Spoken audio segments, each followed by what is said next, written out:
É com muita alegria, né, que nós começamos mais uma reunião no formato online, né? E a gente lembra que a reunião vai ser gravada e depois vai ser disponibilizada no YouTube, né, da casa. E também, como nem todo mundo está no grupo Tarefeiros da casa, aí a Cassinha fez um WhatsApp para distribuição do material. As pessoas que tiverem interesse em pegar o material, né? Então, entra em contato com a Cassinha, né? Para a gente disponibilizar o material, embora também ele fique, né, no próprio YouTube e também nas divulgações normais da casa. A diferença é que muita gente não, quer dizer, algumas pessoas não estão no grupo de divulgação da casa, né? Só o tarefeiro, daquelas pessoas que às vezes participam da reunião, a gente não tem os contatos, mas a ideia é a gente fazer um grupo maior, englobando todas as pessoas para receber material ou muitas informações que a gente precisa passar, quando vai voltar ou não, todas as comunicações nossas nesse sentido. Lembro de pedir às pessoas para desativarem a câmera. Ô, gente, também para não pesar muito a plataforma, a gente podia, então, desligar as câmeras também e os microfones para que a gente possa fazer nosso estudo. E eu vou tentar fazer assim, o mais rápido possível para que a gente possa, no final, as pessoas fazerem as perguntas, caso tenha. Pode também fazer pelo site, por tudo. Também, se quiserem ligar a câmera no final. No final da reunião, a gente pede, né, para as pessoas ligarem as câmeras só para a gente ver quem quiser, claro, quem tiver, só para a gente matar a saudade um pouco, né, de todas as pessoas, tá certo? Então, nós vamos fazer a nossa prece e eu vou colocar aqui a nossa apresentação para começarmos a nossa reunião, que vai até às 21, tá bom? Então, nós vamos todos elevar o pensamento em prece, agradecer, como sempre, a oportunidade que nós estamos tendo de, nessa existência, nós recebermos todos esses conhecimentos. Na verdade, recebemos bênção sobre bênção, misericórdia sobre misericórdia. Os nossos corações e as nossas mentes se alegram por tudo que nos tem chegado, pelas oportunidades de ascensão que todos nós estamos recebendo. Esse momento de transição que estamos passando, nós sabemos que é um momento de tempestade, mas que depois que passarmos por esse momento, nós vamos despertar no sol da regeneração e da graça.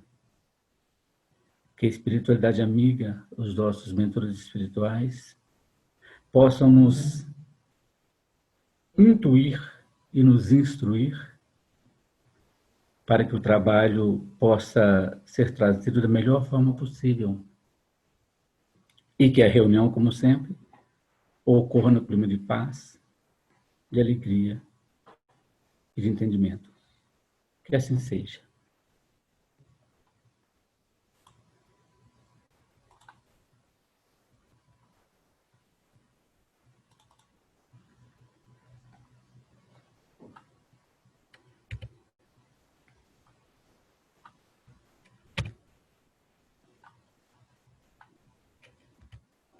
Deixa eu achar que um jeito da gente...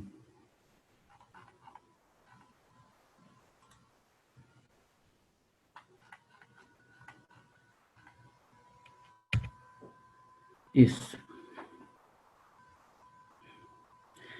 O nosso estudo hoje vai ser, conforme nós anunciamos, a tentação de Jesus, né, no deserto.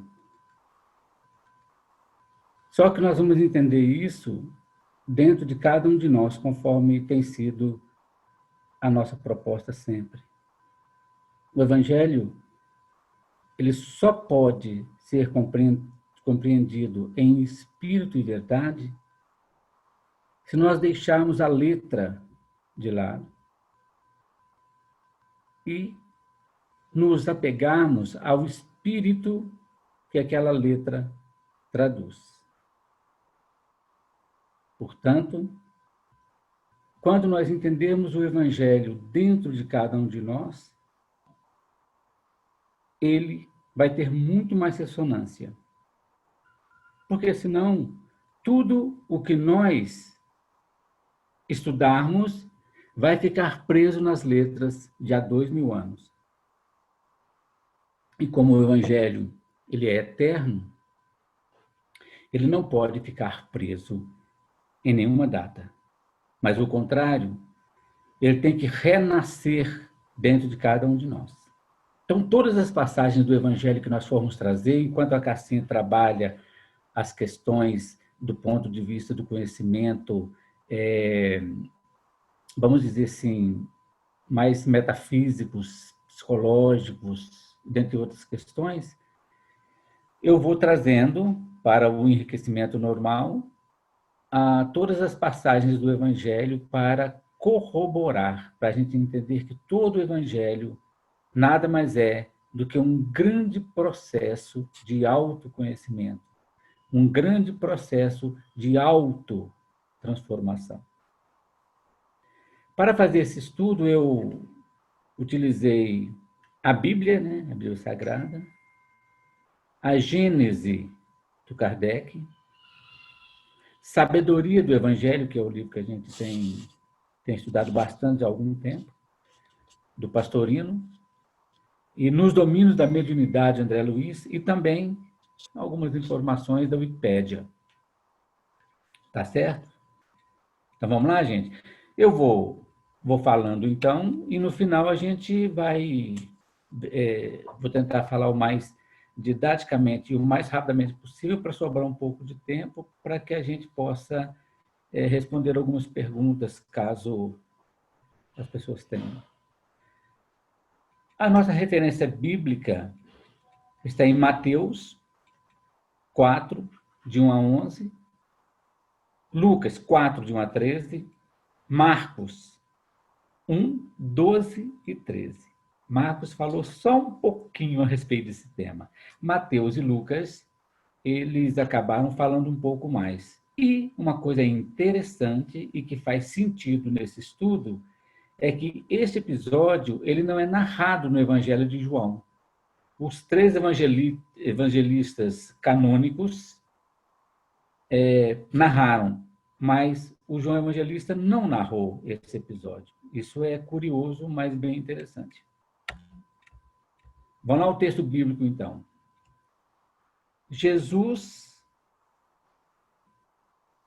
Então, foi levado Jesus pelo Espírito ao deserto, para ser posto à prova pelo adversário.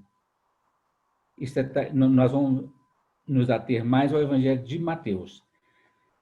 E tendo jejuado 40 dias e 40 noites, depois teve fome. Chegando o tentador, disse-lhe: Se és filho de Deus, dize que estas pedras se tornem pães. Mas Jesus respondeu: Está escrito, não só de pão viverá o homem, mas de tudo que sai da boca de Deus.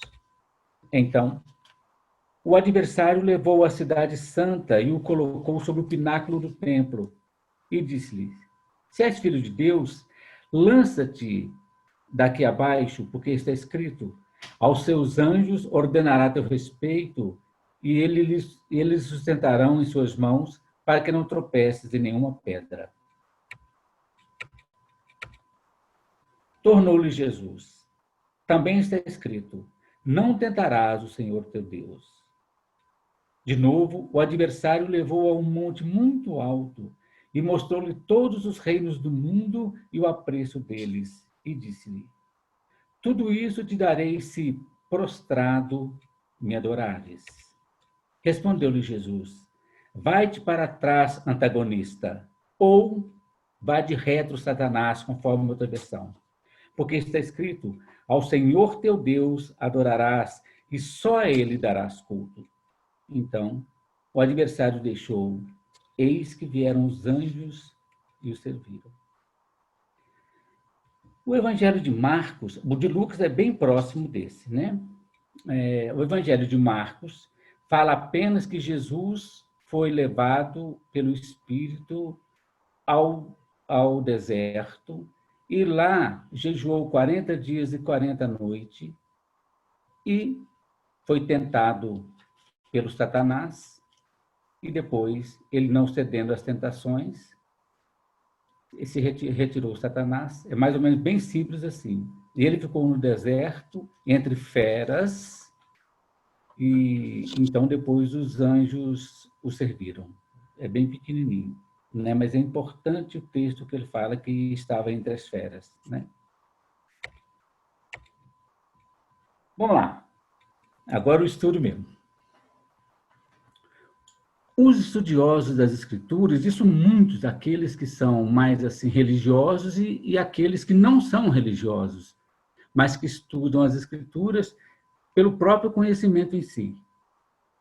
Mas aí, em relação a essa passagem, há uma série de dúvidas que nós vamos trazer aqui para enriquecer o nosso assunto. O que eles perguntaram? Esse fato realmente ocorreu? Se Jesus foi levado em espírito para o deserto, quem viu? O adversário, de fato, apareceu na forma humana. Ele pegou uma pedra para que Jesus, uma pedra material mesmo, né? Para que Jesus a tornasse pão. Quem viu Jesus no pináculo do templo de Jerusalém? Qual é a montanha mais alta de onde se podia ver todos os reinos do mundo? Se ninguém viu, foi Jesus que contou o episódio? É bem interessante, né? É algumas questões que a gente lê e fala assim, como é que isso aconteceu? Por isso que a ideia é fazer o estudo. Não é apenas ler. Fazer o estudo significa a gente pegar o nosso conhecimento que está na letra, contextualizá-lo e depois entendê-lo em espírito e verdade. Por exemplo, a montanha mais alta. Qual que é o ponto mais alto do mundo? Parece que é o Everest. De lá ver todos os reinos do mundo, só se a Terra fosse plana. E mesmo assim, seria difícil. Isso é uma ideia. Então, são as questões que a gente precisa compreender para entender melhor esse assunto. Vamos lá. Essas questões nos são esclarecidas pelo próprio João Evangelista. Quando eu disse que ele não escreveu, tem um sentido muito interessante. Ele não escreveu na Bíblia. Que, embora não tenha registrado no seu Evangelho, deu seu parecer sobre o tema no livro A Gênese de Kardec, capítulo 15. Ele disse assim, aí eu vou ler mesmo textualmente para a gente entender o que o João disse, em espírito. Ele não estava encarnado quando ele escreveu a Bíblia, isso aqui foi que ele mandou a mensagem e o Kardec codificou no livro A Gênese. Ele disse, Jesus, transportado pelo diabo no pináculo do templo, depois ao cume de uma montanha e ser tentado, constitui uma daquelas parábolas que lhes eram familiares e a credulidade pública transformou em fatos materiais.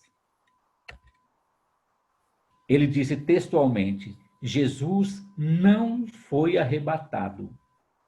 Ele apenas quis fazer que os homens compreendessem que a humanidade se acha sujeita a falir e que deve estar sempre em guarda contra as más inspirações a que, pela sua natureza fraca, é impelido a ceder. A tentação de Jesus, continuou João, é, pois, uma figura, e fora preciso ser cego para tomá-la ao pé da letra. como pretenderias que o Messias, o Verbo de Deus encarnado, tenha estado submetido por algum tempo, embora muito curto fosse este, às sugestões do demônio? E que, como diz o Evangelho de Lucas fala isso, que o demônio deixou apenas temporariamente. Né? Então, como diz o Lucas, o demônio o houvesse deixado por algum tempo, o que daria a supor que o Cristo continuou submetido ao poder daquela entidade? Não. Compreendei melhor os ensinos que vos foram dados. O espírito do mal nada poderia sobre a essência do bem. João ainda. Ninguém diz ter visto Jesus no cume da montanha, nem no pináculo do templo. Certamente tal fato teria sido de natureza a se espalhar por todos os povos. Imagine Jesus lá em cima do templo de Jerusalém. Seria um espetáculo que ninguém ousaria depois não registrar, né? A tentação, portanto, não constitui um ato material e físico. Quanto ao ato moral, admitiríeis que o espírito das trevas pudesse dizer que conhecia aquele que conhecia sua própria origem e o seu poder, adora-me, e eu te darei todos os reinos da terra? Gente, né? É muito curioso. Como é que o demônio fala? Porque se Jesus, como diz Emmanuel, é aquele que estatuiu todas as balizas da vida organizada no planeta, ele é o governador do planeta, ele é dono disso tudo, como está escrito no Velho Testamento, o meu é o ouro e a prata. Como é que o demônio ia chegar para a pessoa, você me adora que eu te dou tudo isso? O demônio queria dar para ele uma coisa que ele já tinha. Para aquele que era o Senhor das estrelas, eu até fiz uma comparação. É como se alguém chegasse e falasse assim, Adelson, se você me adorar, eu te dou esse violão para você. Eu falo, mas o violão já é meu. Por que eu tenho que te adorar para receber o violão? Né? Por exemplo, continua o João ainda. Pesai bem os ensinamentos que os evangelhos contêm. Sabei distinguir o que ali está em sentido próprio ou em sentido figurado. E os erros que vos... Esse negócio está me atrapalhando aqui, ó. Okay. Agora. Sabei distinguir o que ali está em sentido próprio ou em sentido figurado, e os erros que vos hão chegado durante tanto tempo se apagarão pouco a pouco, cedendo lugar à brilhante luz da verdade. A mensagem foi em 1866, em Bordeaux, por João Evangelista. Tudo bem? Tudo, mais ou menos. Mais ou menos por enquanto, né? Por enquanto está dando muita dúvida. Mas vamos lá. Quem falou isso foi o João Evangelista. Se alguém quiser brigar, que brigue com ele. Né? E eu acho muito interessante. Agora, outra coisa bem interessante. André Luiz, na obra Nos Domínios da Mediunidade, nos ajuda, escrevi errado aí, a entender a questão quando ele disse: em mediunidade, portanto, não podemos olvidar, isto é, esquecer, o problema da sintonia. Atraímos os espíritos que se afinam conosco, tanto quanto somos por eles atraídos. E se é verdade que cada um de nós somente pode dar conforme o que tem, é indiscutível que cada um recebe de acordo com aquilo que dá. Para que haja qualquer processo mediúnico, vamos imaginar que ali tivesse aí teria que ter sintonia. Podemos entender que, para que Jesus fosse de fato tentado por Satanás, teria Jesus que ter entrado na mesma vibração do mal, pois não há influência sem se vibrar na mesma frequência. E Jesus nunca vibrou na frequência do mal. Bem? Então, é uma pergunta interessante. Para que serve essa passagem bíblica? Como devemos entendê-la? Para que está lá na Bíblia, então? Tem que ter alguma serventia. E tem, né? É engraçado que a história, quando a Igreja Católica, uma vez eu acho que foi muito feliz quando ela fala da história da salvação. Aqui na Terra houve, de fato, um projeto de salvação, do qual uma série de espíritos superiores, deixando os páramos celestiais, vieram aqui à Terra para exemplificar e nos mostrar como é que a gente voltaria para a casa do Pai. Do ponto de vista do povo hebreu, que é o que a gente mais conhece, a Terra inteira recebeu grandes luminares. Mas como a gente estuda mais o sentido do povo hebreu, né? A gente foi catequizado nessa cultura, a gente tem lá Abraão, a gente tem Moisés, a gente tem aquele pessoal todo, e todos eles, então, vieram para nos ajudar cumprindo um projeto de salvação. E uma coisa muito interessante que tem em Moisés, quando Moisés pega o cajado de Moisés, que a gente até canta, né? É fantástico aquilo, o processo do cajado de Moisés, porque o cajado significa a sustentação do caminheiro que anda em terras difíceis, em terrenos difíceis, pedregosos, né? E Moisés, então, ele pega, essa simbologia é perfeita, Moisés pega seu cajado e fere a pedra. O povo morrendo de sede, daquela pedra sai a água cristalina. Qual que é a simbologia disso? Que o cajado de Moisés, isto é, aquele instrumento que nos ajuda na caminhada difícil, quando fere a pedra, isso é, a dureza dos nossos corações, sai a linfa cristalina, que é a nossa essência. É como se nós pegássemos a lei mosaica, endurecida, e quando ela é ferida, sai de lá a estrutura líquida, cristalina, que vai nos saciar a sede. Porque a lei mosaica não nos sacia muito a sede. A lei do amor trazida por Jesus é que nos sacia. Tanto é que Jesus disse, quem tem sede, vem a mim e beba. E do seio de quem crer em mim, jorrarão torrentes de água viva, jorrando sempre, sem jamais ter fim. Então, Jesus é aquele que nos dá a água da vida. Jesus, então, fere a pedra, a dureza da lei, para deixar brotar a linfa cristalina do Evangelho, a água pura, a água que nos matará a sede para sempre. Adel, só fazendo a conexão com o que a gente falou semana passada,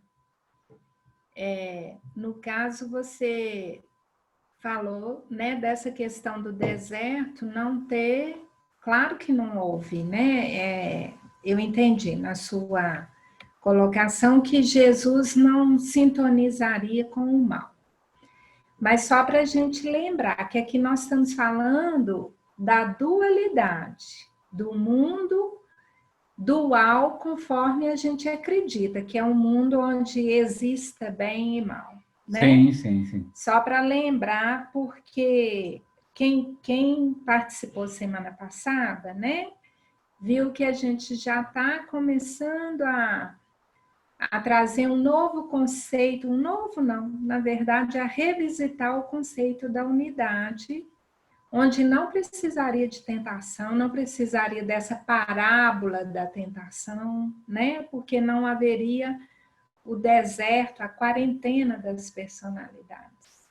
Perfeito, né? Perfeito, isso mesmo. Não sei se as pessoas ouviram a pergunta. Todo mundo ouviu? Ouviram. Então, vamos lá. Por que, então, que nós vamos estudar essa passagem? Principalmente no autoconhecimento. Gente, porque para nós ela está claríssima. Vamos lá. Tradicionalmente, isto é, a tradição do povo hebreu, todo profeta, todo aquele que era considerado profeta, só era, de fato, considerado profeta se ele enfrentasse as provas do deserto. Portanto, que no Velho Testamento, Tem muitas passagens que eu vou dizer aqui. Ó. Tem muitas passagens que eu vou dizer aqui. Ó. A Bíblia do hebreu teve que passar pelo deserto, assim vai indo, né? Era uma tradição. Oi. Não, porque tinha travado. Tá. A Bíblia, então, possui vários relatos desse tema. E Jesus, que veio não para destruir as leis e os profetas, como ele disse, mas para dar-lhes cumprimento, usou dos mesmos recursos didáticos para melhor orientar o povo. Porque Jesus tinha que revelar o reino dos céus para pessoas extremamente ignorantes do ponto de vista espiritual que viviam num deserto chamado Terra, conforme a Cassinha lembrou na semana passada, né? Então eles tinham que usar tudo ali foi friamente calculado o processo de salvação, como está sendo ainda. E nós estamos cumprindo, né? Nós vamos para uma outra etapa, né? Então Jesus usou didaticamente com perfeição os recursos materiais para revelar as coisas dos céus. Por isso, Jesus foi batizado. Quando Jesus chegou para João Batista para ser batizado, o João achou estranho e falou: gente, o senhor é que tinha que. Você que tinha que me batizar, mas eles tinham que cumprir as escrituras. Então, João, o Batista, por isso que é o Batista, porque ele batizava, e tinha que ser no Rio Jordão. Porque se a gente pega a história, cada um dos 12 filhos de Judá, de Israel, colheu no Rio Jordão uma pedra cada um, são 12 pedras. Então, o Rio Jordão é considerado também um rio sagrado, né? Então, Jesus foi ali batizado, cumpriu, então, a Escritura. E depois, então, exatamente como diz Lucas, Jesus saiu do Rio Jordão, que eu peguei de Mateus, logo após, cronologicamente, assim que Jesus saiu do batismo de João, ele foi direto para o deserto, né? Encaminhou-se para o deserto para orar. E Jesus fazia isso sempre. Há vários relatos do Evangelho de que Jesus sempre saía do meio do burburinho para meditar e para orar. Eu peguei alguns aqui, depois quem quiser pode conferir. Em Marcos 1:35, diz: de madrugada, em meio à escuridão, Jesus levantou-se, saiu de casa e retirou-se para um lugar deserto, onde ficou orando. E também em Lucas 3:21, Lucas 6:12, Lucas 9:28, Lucas 9:29, dentre outros, uma série de passagens que dizia que sempre Jesus saía do burburinho, Jesus saía da multidão, Jesus passava para o outro lado para orar. Foi por isso que ele falou para a gente que quando a gente fosse orar, né, naquele estudo do Pai Nosso que eu fiz, quando a gente for orar, a gente tem que entrar, né? Tem que sair do burburinho e entrar naquele quarto. E ali falar com o Pai, que vê no secreto. O Pai, então, nos dá a recompensa. Ok? Vamos lá. Seguindo ainda para que serve, né, a bíblica, o apóstolo Paulo, na segunda carta aos Coríntios 3:6, diz: a letra mata, o espírito vivifica. Isso nos leva a entender que o evangelho foi trazido para o espírito que anima o homem. E então, devemos entendê-lo sempre do ponto de vista espiritual. A grande dificuldade para quem estuda o evangelho é que, às vezes, lê uma passagem e fica preso na letra. Aí, aparentemente, as letras contradizem. Muitas vezes. A gente pode chegar, por exemplo, a Bíblia tem recurso para todo caso. Por exemplo, as pessoas podem fundamentar na Bíblia que o sacerdote não devia casar, que nem a Igreja Católica fundamenta. Mas os evangélicos também estão fundamentados na Bíblia que o presbítero deve ser casado. Então, nós temos essas passagens. Fala assim, então, pode casar, não pode casar, como é que é isso? E para nós espíritos isso não faz diferença. nenhuma, né? Do ponto de vista doutrinário, não há repreensão alguma sobre isso. Então, o Espiritismo, que busca sempre o processo da lógica, da razão e bom senso, não tem por que a pessoa ser casada e ter um ministério, que nem fazem muitos pastores aí, sérios, que levam o trabalho completamente a sério, tendo família. Porque um padre que não tem filhos, como é que ele vai dar uma orientação segura para uma família que está passando por problemas conjugais, que é a coisa toda, né? Então, a letra mata, se a gente ficar só preso na letra, e o espírito vivifica. Portanto, isso para nós é importante, não importa se o fato ocorrera fisicamente ou não. Para nós hoje, no estudo do autoconhecimento, isso não tem importância. Mas o que podemos extrair dele e aplicar na intimidade de cada um de nós, com vistas a adiantar o nosso próprio processo evolutivo. Para nós não tem importância nenhuma esse fato. Se aconteceu ou não, a gente não sabe. Assim, não há comprovação científica, por exemplo, de onde é que está aquele monte. Né? Mas vamos para frente, que ainda tem muito assunto ainda. Então, vamos lá. A tentação de Jesus em cada um de nós. E vamos entender determinados termos. Por exemplo, Satã ou Satanás, diabo, tentador, adversário, são termos que são usados em várias versões da Bíblia. Todos esses termos têm em comum a oposição, divisão, desunião, provocação, intriga, acusação e calúnia. Esses termos simbolizam isso, né? É usado também o termo demônio. Mas o termo demônio, segundo os muitos estudiosos, inclusive o Pastorino, né, que sabia grego com profundidade, ele acha que o termo demônio talvez não fosse o melhor, a tradução, né, para nós aqui. Porque demônio significa gênio. E, claro, o gênio pode ser tanto um bom gênio quanto um mau gênio. E, para os gregos antigos, a palavra demônio, que vem de daimon, significa gênio bom. Para Platão, para Sócrates, significava a própria sabedoria. Para Heródoto, para Aristóteles, significava um homem inteligente, um homem capaz, um homem de bom gênio.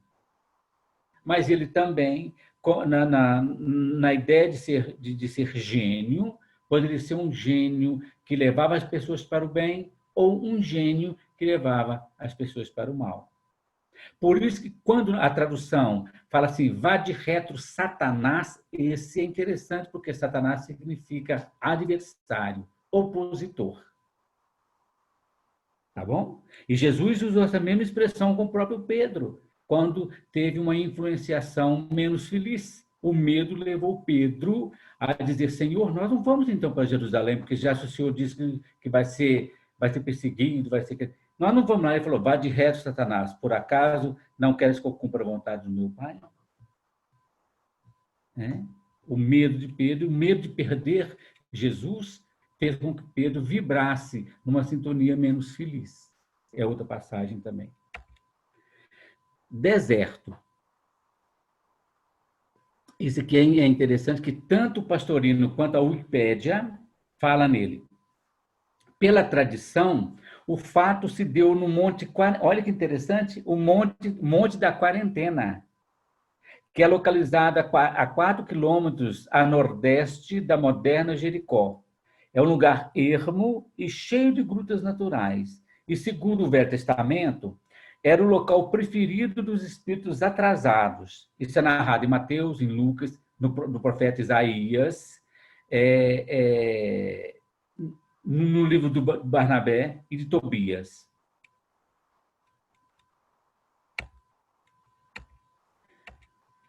Entendendo os termos ainda.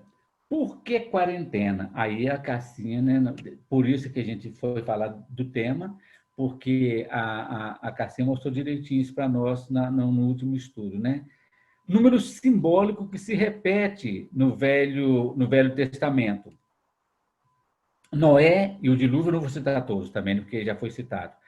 Noé e o dilúvio de 40 dias, Moisés jejua no Sinai por 2 vezes, durante 40 dias de cada vez, os israelitas ficam 40 anos a peregrinar no deserto, Elias jejua 40 dias, Davi e Salomão reinam 40 anos cada um, etc. Tem um tantão. E mesmo no Novo Testamento, na vida de Jesus, nós temos a tentação do deserto, que é o fruto desse objeto desse estudo, e a permanência dele na terra entre a ressurreição e sua ascensão, que durou 40 dias também. Essa tentação, então, refere-se à personalidade. Gente, só existe tentação, do ponto de vista dual, na personalidade encarnada. Na individualidade não tem tentação. E nem na unidade, que é para onde nós vamos. A gente não desenha que triângulo tem aquela separação. O que separou a gente, nós vamos ver adiante, o que separou a gente foi exatamente o diabo, o aspecto diabólico que está em nós, que aqui, no quaternário inferior, simboliza, nós vamos ver adiante, o egoísmo, o orgulho e a vaidade, que são as três tentações que a individualidade sofreu quando estava em personalidade. Foi claro? Mais ou menos, né?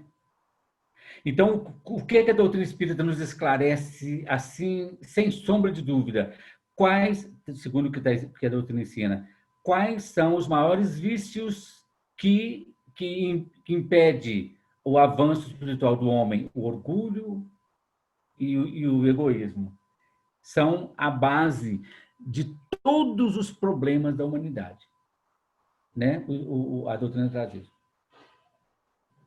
E nós vamos detalhar isso um pouco melhor agora, que fecha que nem boca de bode o estudo que eu falo. Então, vamos lá. A tentação, então, não tem como acontecer na individualidade, porque a individualidade é onde está a centelha divina. A individualidade é onde está a essência divina em nós. Nela não tem tentação. O que nos tenta é o orgulho, ou a vaidade, ou o egoísmo, ou os três juntos, que nos atrapalham. Por quê? Vamos lá, Paulo de Tarso, com perfeição, ele fala da unidade para a qual nós vamos, da qual saímos num processo de aventura e para a qual estamos voltando. Olha o que Paulo de Tarso fala, né? O Espírito, no caso Cristo, é um só em todos. Um só Espírito há na carta aos Efésios. Porque o foco em criado é Deus. É um só. Há um só Deus e Pai de todos. Éfeso 4:6. Quando as centelhas se afastam do foco, elas se esfriam e congelam, por estarem distantes vibracionalmente do calor, e se cristalizam na matéria densa, opaca, que é trevas, para distanciamento, por estar distante do foco vibratório da luz. É semelhante a uma fogueira, que a gente dá o exemplo. Aquela faísca que sai do fogo, rapidamente ela se esfria e vira um carvãozinho, porque ela saiu da fonte do calor. Quando nós saímos de Deus e caímos na dualidade, nós nos esfriamos e ficamos longe vibratoriamente do Deus que habita em cada um de nós, só que está na essência. Não é legal? Dá certo a gente pensar assim. Vamos lá. Tentação de Jesus em cada um de nós. As tentações estão no livro do Pastorino, Sabedoria do Evangelho. Bacana demais. São 3 tentações. Egoísmo, já falei. Vaidade e orgulho. Pai, Oi. a Isadora perguntou, mas isso é necessário, certo?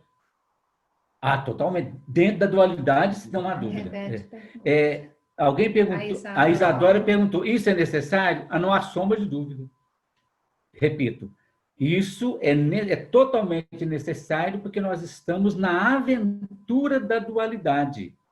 E o que a doutrina esclarece para nós? Que aqui no planeta ainda de prova e expiação, parece que o mal prepondera sobre o bem. Então, a dualidade que é mais forte. Mas nós já estamos saindo de prova e expiação para o processo de regeneração. Em breve, gente, nós não vamos mais ter essa... Ainda em regeneração, nós ainda estamos presos a uma matéria. Só que essa matéria não vai ter o mesmo peso que tem hoje em prova e expiação, como já foi muito mais densa quando o planeta era primitivo. Quando era primitivo, não se tinha nem noção das maravilhas que nós temos hoje. Tá certo, Zé? É necessário, sim, para nós aprendermos a experiência. Nós estamos aqui experimentando numa aventura a co-criar no plano da matéria. Como diz o Livro dos Espíritos, quando Kardec pergunta, mas os espíritos superiores desprezam a matéria? A resposta é linda. Fala assim, não, os espíritos superiores não desprezam a matéria, antes nela trabalham. Olha que legal. E se a encarnação, Livro dos Espíritos, se a encarnação é para que ocorra a intelectualização da matéria, é para que a matéria não permaneça inerte. Tá certo? Então, nós estamos... O Espiritismo ele é riquíssimo. É riquíssimo, riquíssimo. O problema é a gente compreender, porque às vezes as informações vêm muito pequenininhas. E a gente precisa decifrar isso. Porque imagina se fosse explicar esse tanto de coisa que a gente está falando aqui no Livro dos Espíritos. Seria uma enciclopédia. Teria uns 1000 livros e 1000 e poucas perguntas lá para esclarecer tudo aquilo. Fica difícil de compreender, né? Vamos lá? Então, o egoísmo. O primeiro passo, a transformar as pedras em pão, é o egoísmo. Para saciar a própria fome. Isso é muito interessante. Isso é o desejo animal de satisfazer a fome, isto é, os apetites egoístas do quaternário inferior. Ô, gente, a coisa que a gente mais necessita aqui é de comida. Os animais são assim. Eles vão comer tudo que puder, porque não sabe se amanhã vai ter mais. E bendita a fome. A livro da doutrina, que eu esqueci o nome, que fala que graças a Deus existe a fome, porque a fome nos impulsiona a buscar o alimento. Mas olha que interessante. Trata, então, do desejo animal de se satisfazer a fome, isto é, os apetites egoístas do quaternário inferior. Aí o que é que Jesus responde? Nem só de pão vive o homem, que está escrito lá em Deuteronômio. Deuteronômio é um livro do Velho Testamento, que é o nome em grego, deuteros significa segundo, e nômio ou nomia significa lei. Então, Deuteronômio significa a segunda lei. Esse livro é lindo, mas ele, então, traz uma série de procedimentos do povo hebreu, que é a segunda lei. A primeira lei, os 10 mandamentos, trata mais da lei mosaica. Então, olha, Jesus fala assim, não só de pão vive o homem, por quê? Faz-nos compreender que a alimentação espiritual da tríade superior, do nosso triângulo, também pode saciar essas fomes. Conforme está escrito no Velho Testamento, é o seguinte, eu já vi, no Velho Testamento, esqueci a passagem, fala assim, eu já vi muita coisa nesta vida, eu não sei onde é que está, mas nunca vi o Filho de Deus mendigar o pão. É claro. Jesus ia morrer de fome, gente? Essa possibilidade não existe, porque ele transformava qualquer coisa que ele quisesse. Então, o Filho de Deus não vai mendigar pão. Tá bom? Esse eu lembrei agora, por isso que não está aqui escrito. A segunda é vaidade. Como é que nós estamos aqui? Aí, 15 minutos. Tá bom. Segunda. Nossa, vaidade. Lançar-se de grande altura confiando que Deus mandará mensageiros para ajudá-lo. Gente, o adversário, então, olha como é que o Satanás é espertinho. Ele é espertinho, mas ele é bobo ao mesmo tempo. Como é que, né? Ele fala o seguinte, ele usou o Velho Testamento, a Escritura, ele usou o Salmo 91, né? Tu que habitas na morada do Espírito, as sombras onipotentes dirás do Senhor, né? Assim, e ele te livrará do laço do caçador, peste preciosa por aí afora. Ele fala que ele dará ordem aos anjos para que te guardem tuas mãos, para que não tropece nenhuma pedra. Olha, o Satanás falou assim, cara, você é muito poderoso, se você pular aqui de cima, tem um tantão de anjo que vai te segurar. Olha, para que... Aí Jesus tem a saída perfeita, também narrada em Deuteronômio, lá no Velho Testamento. Ele fala, não tentarás o Senhor teu Deus. Porque imagina, gente, a personalidade não pode de jeito nenhum tentar, fazer tentação à essência. Essa possibilidade não existe. Nenhuma personalidade vai tentar a individualidade nossa. Não é possível isso. Então, não tentarás o Senhor teu Deus. Né? Então, significa que é a tentação de ceder à vaidade de demonstração taumatúrgicas, que significa milagrosas, onde não haja necessidade delas. É mesmo quando eu falo assim, eu estou com Deus, então eu vou pular de cima do viaduto, porque Deus vai me segurar. Eu vou pegar um carro aí, tudo estrupiado, e vou botar 120 nele, porque Deus vai me ajudar. Eu vou parar o carro lá em cima e não vou puxar o freio de mão, porque Jesus vai tomar conta dele para mim. Me ajuda aí, né, gente? Não tem essa possibilidade. Isso é uma vaidade absurda. E, segundo os Atos dos Apóstolos, Deus não faz acepção de pessoas. Então, Deus não vai falar assim, o Adeus tem que dar conta da vida dele, ué. Dentro do que ele puder fazer, ele tem que fazer. Eu vou ajudar naquilo que tiver possibilidade de ter alguma injustiça contra ele. Então, não podemos jamais tentar Deus nesse sentido, jamais. A terceira tentação é o orgulho. Usar qualquer meio bajulatório para obter fama e poder de domínio. Gente, isso a gente faz demais, né? Volta Jesus com o versículo lá em Deuteronômio de novo, falando que você só vai adorar a Deus, isso você só vai prestar culto a Deus, isto é, a personalidade só vai adorar a individualidade. É onde está o Pai, o Verbo Criador em nós, é onde está a nossa essência divina, a nossa centelha divina, a nossa mônada celestial. Ali que eu vou adorar, no sentido exato de prestar adoração. Tá certo? Então, isso é muito, muito bacana também. Isso é uma referência à obediência, não é obediência cega de qualquer jeito, não. É a obediência à individualidade, ao Pai que habita em mim, que é a representação do amor maior de Deus, que habita em mim. Isso sim, eu vou ter que prestar obediência. Não é prestar obediência cega ao meu chefe, ao fulano, ao beltrano, não. Ou bajular.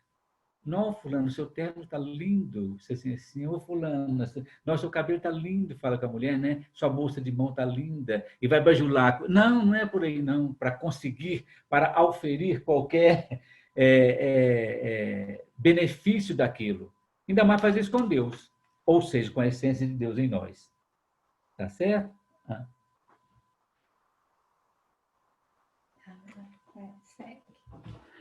Bom, lá então, 12 minutos. não devendo utilizar-nos dos meios escusos para adquirir vantagens nem pessoais e nem para grupos. Tá certo? Vamos lá.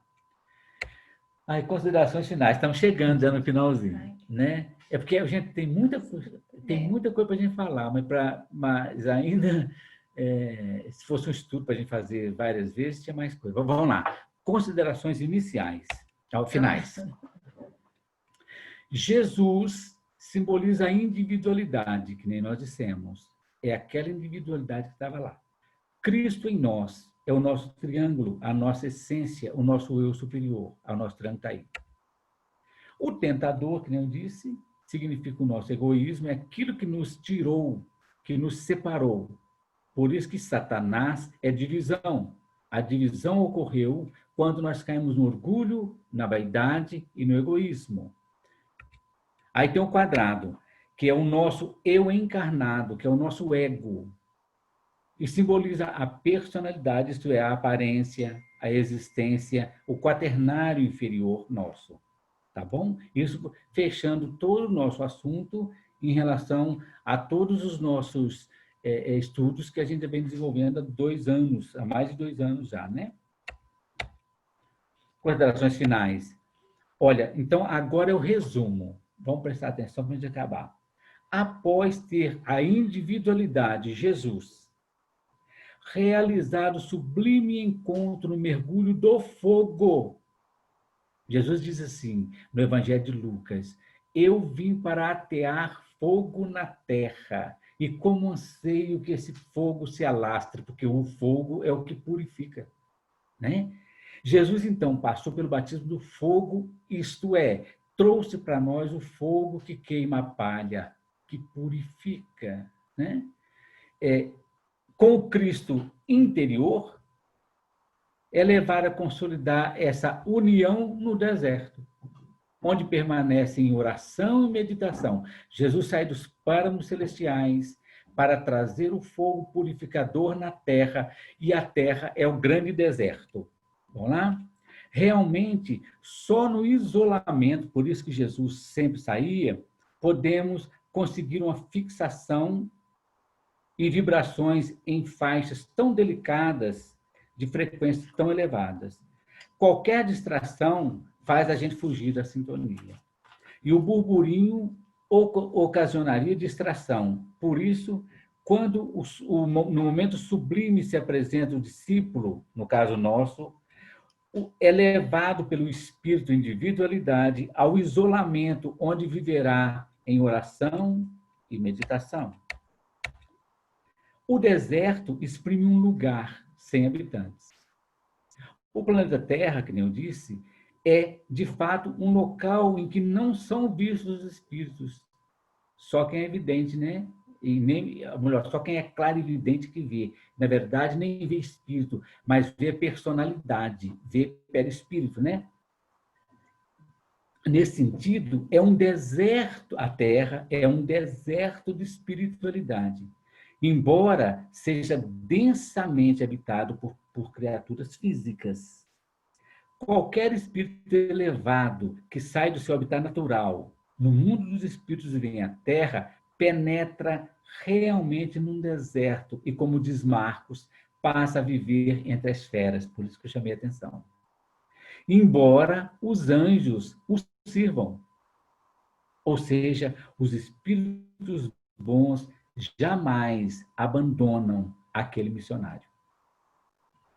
Isto é, os nossos mentores não nos abandonam nunca. Só quando a gente, como diz o livro dos Espíritos, só quando todo conselho que eles dão, a gente não aceita e se afastam. Até o momento que a gente clama por eles novamente, eles voltarão, livro dos Espíritos. Então, os 40 dias no deserto, entre feras, mas servido pelos anjos, é a vida da centelha divina no planeta Terra, a representação dessa centelha divina entre criaturas involuídas. Ô, gente, a essência nossa está na 5ª dimensão e a experimentação nossa está na 3ª e 4ª dimensões. Na Terra regenerada, nós vamos caminhar para a 5ª dimensão, que, conforme nós já dissemos, não é lugar, mas padrão vibracional superior. Para superar essa tentação, há um só remédio, o autossacrifício. Isso é legal, né? Quando Jesus diz, ó, renuncia a si mesmo, o que é isso?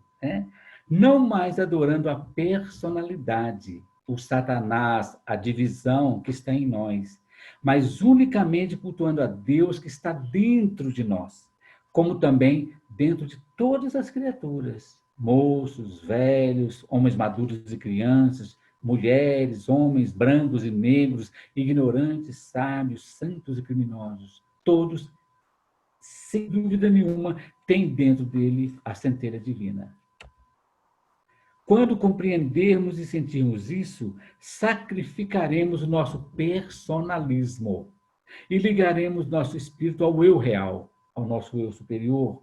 Colocaremos a personalidade em seu devido lugar, submetendo-a como fez Jesus. Rende-te, Satanás, rende-te, divisão, rende-te, tentador, submete-se à individualidade. É o que nós estamos fazendo aqui.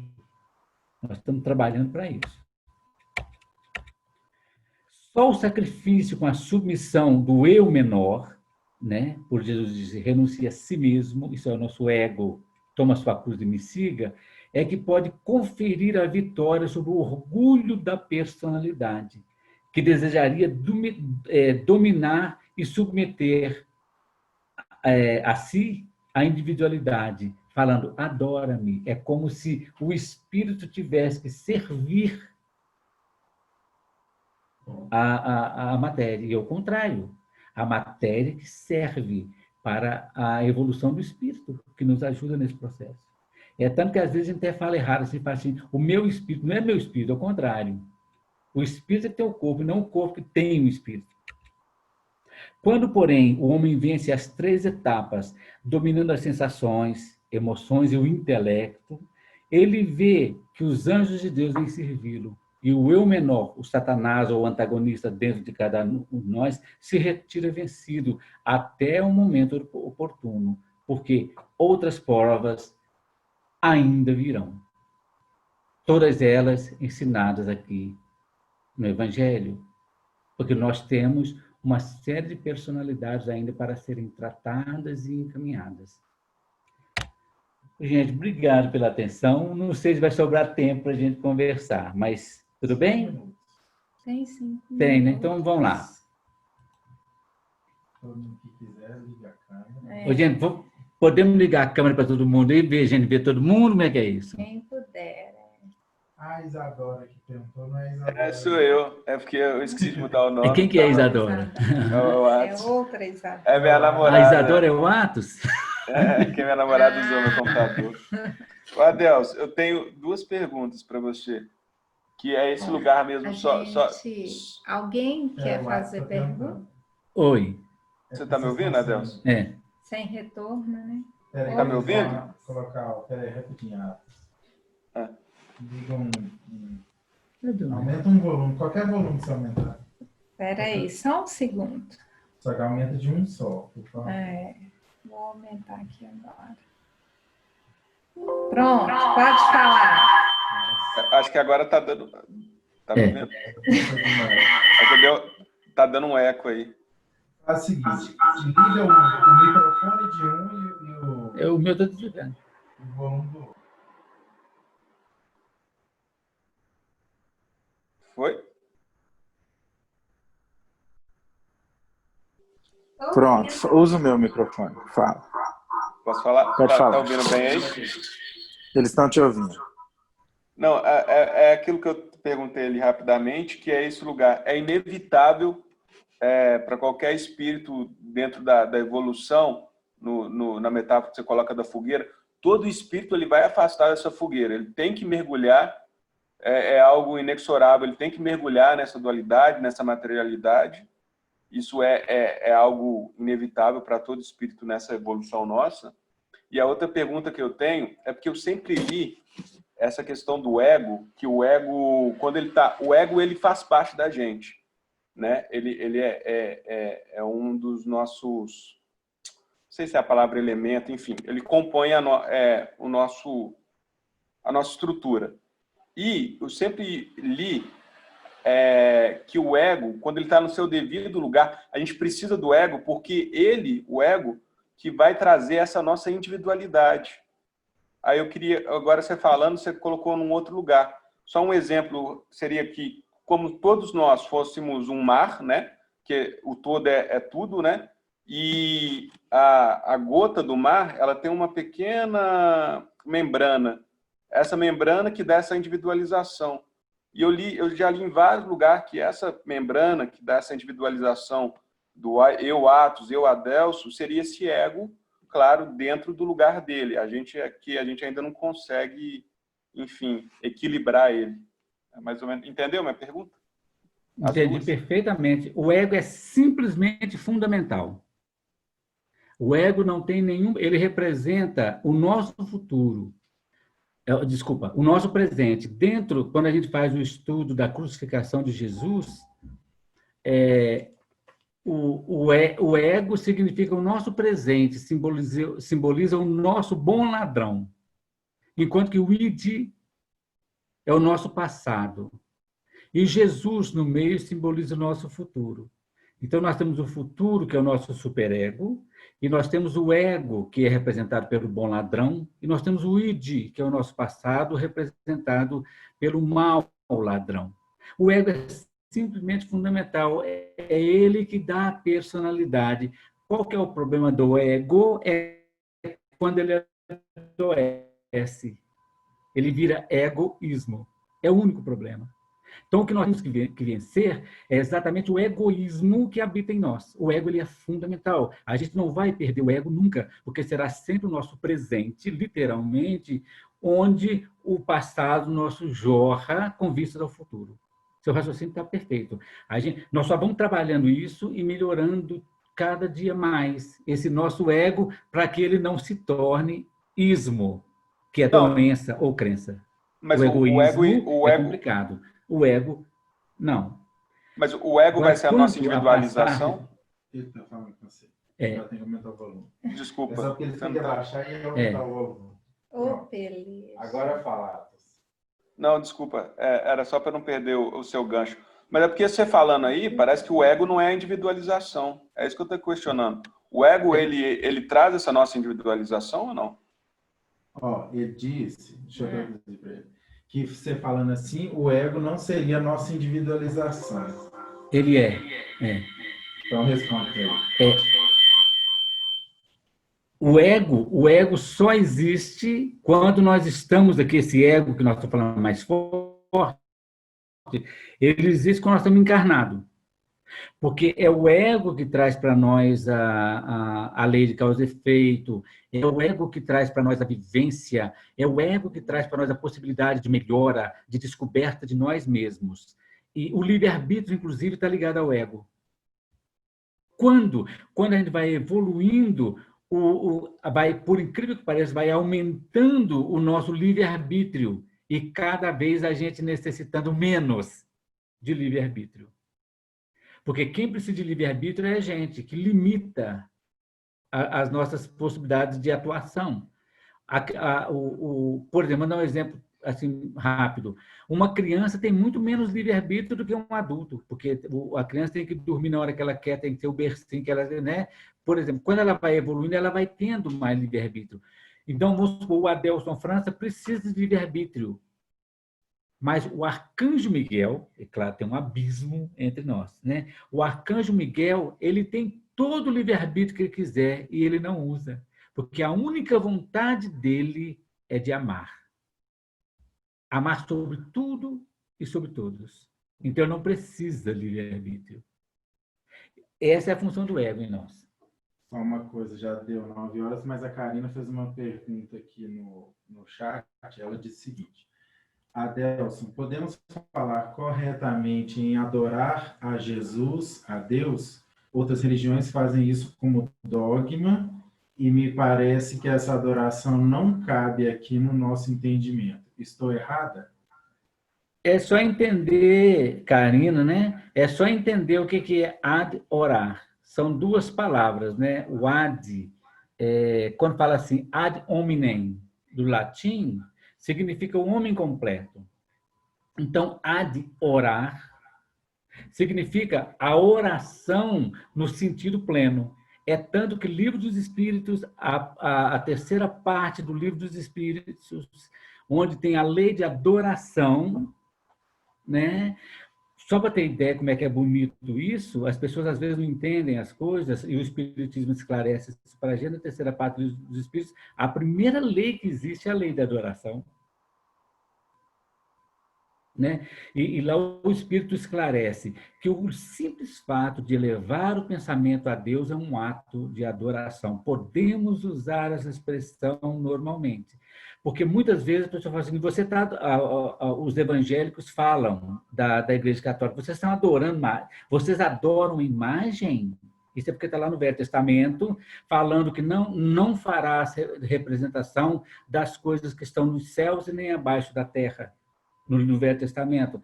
Então, como eles têm esse conhecimento, vocês estão adorando imagem, né?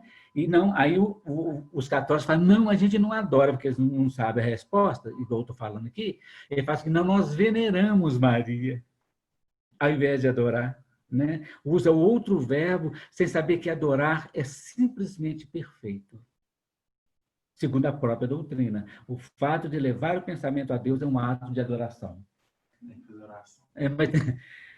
Ô, gente, só um pouquinho, então vamos fazer a nossa prece, né, das 9 horas, senão a gente vai... Antes, deixa eu só agradecer todo mundo, em especial por estar aqui online, assim, porque o que acontece? Essa vibração desse momento, ela acaba alimentando a gente para a gente prosseguir no trabalho. Então, é muito, muito bacana ter vocês com a gente. Claro que quem não puder estar, tem essa opção da gravação. Mas é o que eu falei, ver a carinha de vocês não tem preço, né, Moniquita? Tô te vendo. Ver cada um, assim, hoje eu não vou falar o nome de todo mundo, não, viu, gente? Mas quem não estava aqui apareceu... Saulo, Neide, essa moçada, muito obrigada. E muito obrigada a vocês que vieram de novo. Sempre que possível, a gente conta com vocês mesmo para nos dar esse suporte energético, né? A gente sabe que tem o suporte da espiritualidade, mas cada um de vocês está doando para a gente e para quem vai receber essa gravação depois. Muito obrigada mesmo. Não vou falar o nome de um por um, mas não quer dizer que eu não estou vendo vocês. O Cacá, né, que está aqui para nós como Carlos Cacá, a Karina, eu já vi, Juliana, essa moçada aí, nós estamos enxergando. Tá bom? Muito obrigada e boa noite a vocês. O Adelson vai fazer só vou fazer a prece. O Atos, rápido, antes da prece, só rapidamente. Depois, quando você tiver oportunidade, em relação a todos os espíritos passarem por isso, não. Está lá no tópico progressão dos espíritos, que nem todo mundo precisa passar por isso. Mas aí isso é um estudo à parte. Há aqueles espíritos, né, que acabam... que as pessoas usam até a expressão que eles evoluíram em linha reta, etc. Tal, porque a Terra é um dos infinitos planetas. Então, tudo que a gente entende de Terra é relativo à Terra, à experiência aqui. Mas há infinitos universos na casa do Pai, infinitos espíritos, infinitas formas de matéria, infinitas formas de energias. Tá certo? Então, vamos lá fazer a nossa... Só mais um instante. Quem quiser receber esse material, gente, que o Adelson utiliza, que eu utilizo, a gente montou um grupinho, porque algumas pessoas que às vezes ficam até com mais dificuldade de ficar acessando o site para retirar o material lá. Então, a turminha que está com a gente sempre, nós estamos enviando o material até por WhatsApp, que alguns acham mais prático, né? A gente já tem esse contato. Então, quem não tiver no grupo e quiser, por favor, me entre em contato, manda o WhatsApp, que a gente vai mandando o material. Fala que eu vou mandar o meu número. O do Delerson, WhatsApp no chat, a pessoa... o Delerson vai disponibilizar o número dele no chat, vocês podem entrar em contato com ele, tanto para receber o material, como algum link. A Érica, por exemplo, gosta muito, eu sei disso. Como a gente vai continuar os estudos, passando aí pela física quântica, pela neurociência, vai ter muito material que a gente vai precisar utilizar e que a gente vai disponibilizar para todo mundo. Inclusive, depois nós vamos ver com a Raquel para a gente colocar lá no site também, se for o caso. Mas o WhatsApp, muitos têm mais facilidade. Principalmente quem não é tarefeiro direto da casa. E que a gente, às vezes, agora que está conseguindo o WhatsApp de toda a turma que vai na segunda.